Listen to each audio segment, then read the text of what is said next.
Olá, bom dia! Sejam todos muito bem-vindos ao podcast desta quarta-feira, 21 de agosto de 2024. E comecemos o nosso dia fazendo eco ao Salmo 22 da liturgia de hoje, que diz assim, abre aspas, Ele me guia no caminho mais seguro, pela honra do seu nome. Mesmo que eu passe pelo vale tenebroso, nenhum mal eu temerei. Estás comigo com bastão e com cajado. Eles me dão a segurança. Fecha aspas. E o nosso super abraço de aniversário de hoje é para Sônia, ouvinte de Buritama, São Paulo. Parabéns e que Deus te abençoe sempre. E também quero mandar um abraço para um jovem ouvinte que nos acompanha pelo Spotify e que vai fazer aniversário só em maio, mas a gente antecipa aqui em resposta ao carinho da mensagem. Obrigado, Luiz Fernando de Oliveira, de Lavras, Minas Gerais. Este podcast é um oferecimento.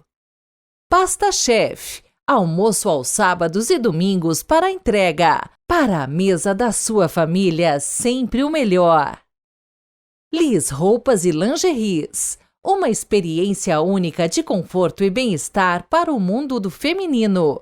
No Shopping Center Boulevard, Londrina. Mais informações dos nossos colaboradores na descrição deste podcast. O Evangelho de hoje conta uma parábola que apenas Mateus relata, não está nos outros evangelhos. Como em todas as parábolas, Jesus conta uma história composta de elementos cotidianos da vida das pessoas. Ele pinta um retrato da situação social da sua época, na qual os ouvintes se reconhecem. Mas, ao mesmo tempo, na história desta parábola, acontecem coisas que nunca acontecem na realidade, na vida das pessoas. O relato é bem estranho para nós, hoje.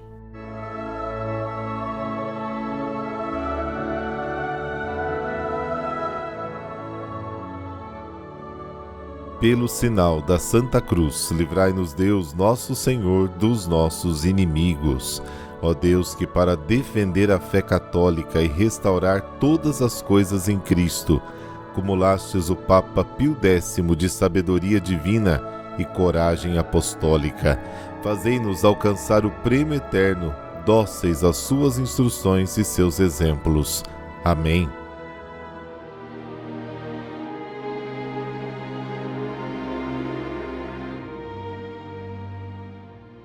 Mateus capítulo 20, versículos de 1 a 16. O Senhor esteja convosco.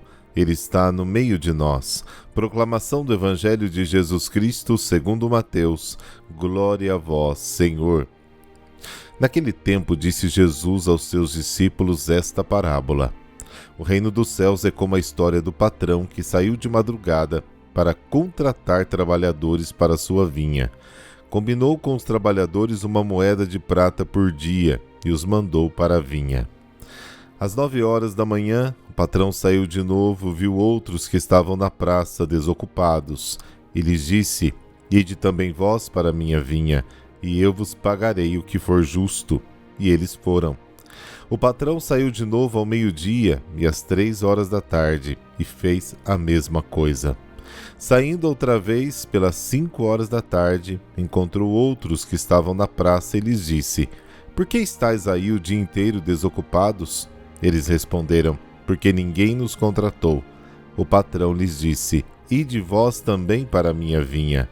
Quando chegou a tarde, o patrão disse ao administrador, chama os trabalhadores e paga-lhes uma diária a todos, começando pelos últimos até os primeiros. Vieram os que tinham sido contratados às 5 da tarde, cada um recebeu uma moeda de prata. Em seguida vieram os que foram contratados primeiro e pensavam que iam receber mais. Porém, cada um deles também recebeu uma moeda de prata. Ao receberem o pagamento, começaram a resmungar contra o patrão.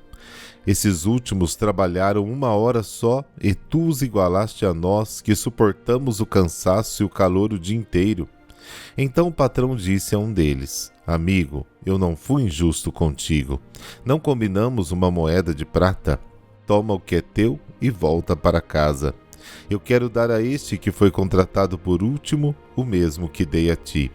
Por acaso não tenho o direito de fazer o que quero com aquilo que me pertence?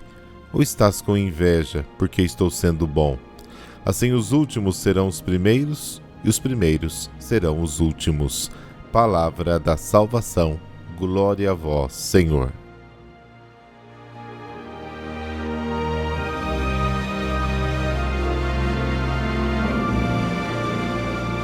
As duas palavras de Jesus, muitos dos primeiros serão os últimos e os últimos serão os primeiros, e assim os últimos serão os primeiros e os primeiros serão os últimos, servem como inclusão da parábola dos trabalhadores da vinha.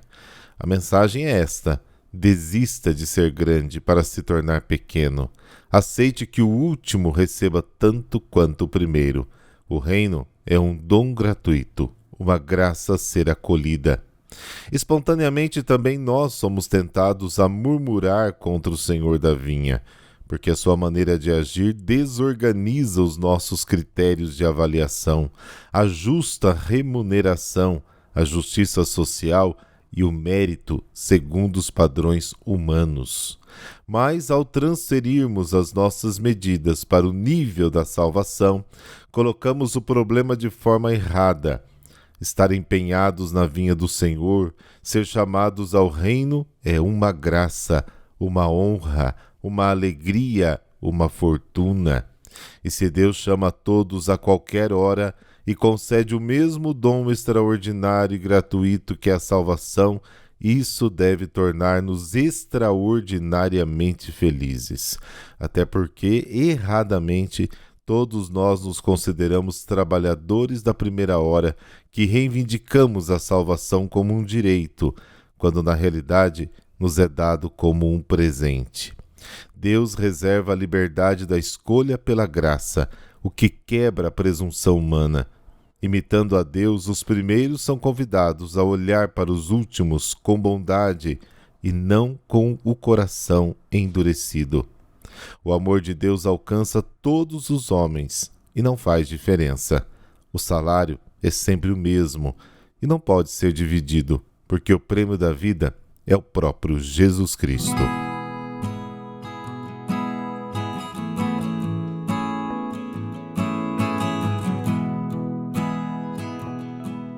Hoje a igreja celebra um Papa, São Pio X, José Melchior Sarto.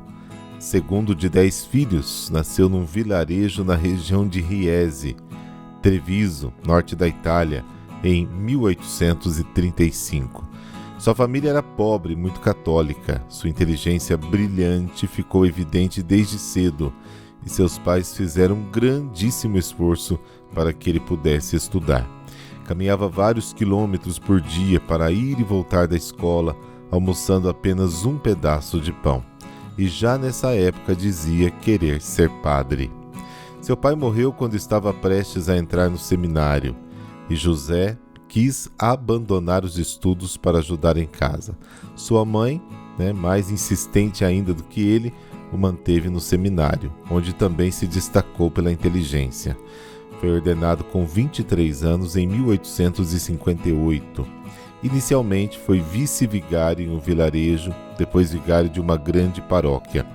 Pelo seu sucesso pastoral, foi nomeado cônego da Catedral de Treviso e diretor espiritual do seminário, e então bispo da Diocese Italiana de Mantua, em 1884, e patriarca cardeal de Veneza, em 1895. Este trajeto foi relativamente rápido, em função da sua humildade, vida de oração e capacidade intelectual. Em 1903 foi eleito Papa e adotou o nome de Pio X. Esta nomeação não mudou a sua vida de simplicidade, modéstia, pobreza. Adotou como lema de pontificado restaurar as coisas em Cristo e o colocou na prática cuidando zelosamente das questões internas da Igreja. Neste sentido, sua primeira providência foi acabar com o absurdo do veto leigo, usado por algumas monarquias europeias para interferir nas eleições papais, elaborando uma nova constituição para os conclaves. mas muitas importantes foram as suas ações em favor da Igreja e dos fiéis. Promoveu a reforma da Cúria Romana e dos seminários, como também a do Missal e a do Breviário, o que é o livro de orações obrigatórias diárias dos sacerdotes. Codificou o direito canônico, criou um instituto bíblico e ordenou a revisão da Vulgata, que é a tradução original da versão bíblica do grego e hebraico para o latim. Protegeu a música sacra, dando primazia ao canto gregoriano. Como grande devoto da Eucaristia e sabendo da sua importância primordial na vida espiritual da Igreja, concedeu que os fiéis pudessem comungar todos os dias, o que era raro, e determinou que as crianças pudessem fazer a primeira comunhão já aos 7 anos, anteriormente só em idade adulta.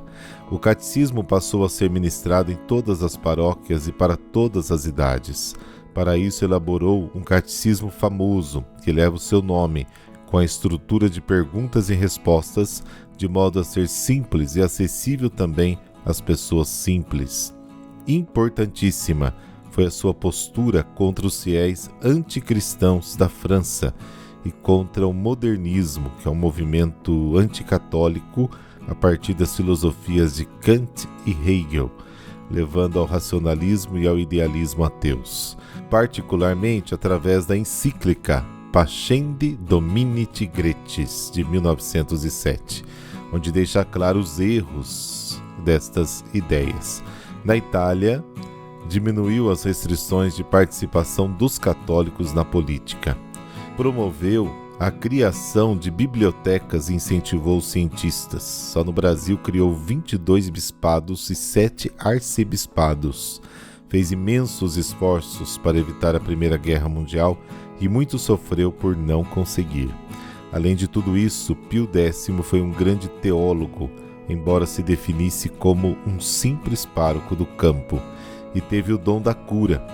Durante a vida, vários doentes recuperaram a saúde depois de ter contato com ele, o que ele explicava com simplicidade acontecer por causa do poder das chaves de São Pedro, e não dele pessoalmente. Sua bondade suave e marcante levava o que chamassem de Padre Santo, o que ele corrigia com um sorriso. Não se diz santo, mas sarto, o seu nome. Para sua família, que não quis favorecer e continuou pobre, somente pediu aos cardeais uma esmola mensal para suas idosas irmãs.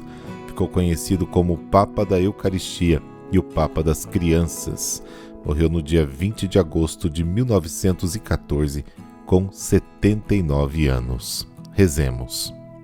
Senhor Deus, cuja providência sempre nos oferece exemplos e oportunidades de fazer o bem e consertar o mal, concedei-nos, por intercessão de São Pio X, sermos curados na alma ao contato próximo com a vossa Igreja e com a vida centrada na Eucaristia, fazermos a nossa parte para restaurar todas as coisas em Cristo. Amém. Abençoe-vos o Deus que é todo-poderoso, Pai e Filho e Espírito Santo. Amém. Boa quarta-feira para você e até amanhã, se Deus quiser.